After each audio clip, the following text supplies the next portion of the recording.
Hello, good evening. For today's video, tayo po ay nagluto ng kalgareta ng leeg ng manok. Alam nyo ba, ang pinakagusto kong part ng manok ay leeg. Ayan. Puro leeg na walang ulo. Yan ang gusto ko. Pinapalambot ko ng maayos hanggat lumabas yung mantika niya, and then ipipirito pa niya. So, this is our kalgaretang leeg ng manok. Napakasarap. Nilagyan ko ng maraming kalamansi, maraming siling na buyo, para pag nilagay mo sa mainit na kanin. Kasi gusto ko dito pati yung buto nakakain. Kaya pinapalambot ko siya ng husto. Para pati yung buto talagang makakain mo. Ayan. Ang sarap nito, grabe. Ayan. Masarap yan. Super sarap. Ito yung pinaka-paborito kong part ng manok.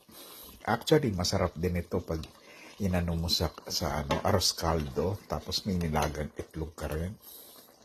Oh. Ako'y gutom na gutom na. Papalambutin pa natin. Gusto ko yung tuyong-tuyo yung sauce. Yung talagang i-coat niya doon sa buong leeg ng manok. Alright. Ang sarap po. Ayan, medyo na. Kasi gusto ko rin i-fry pa ng konti ito.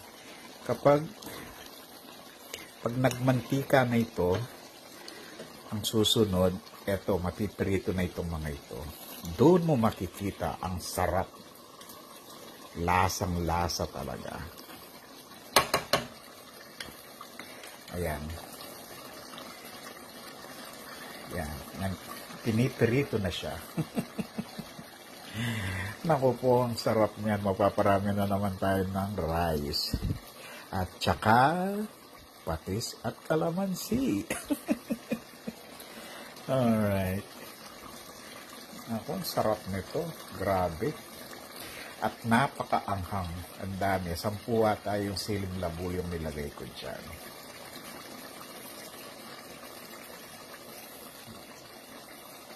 Yan. Yan, oh. Grabe.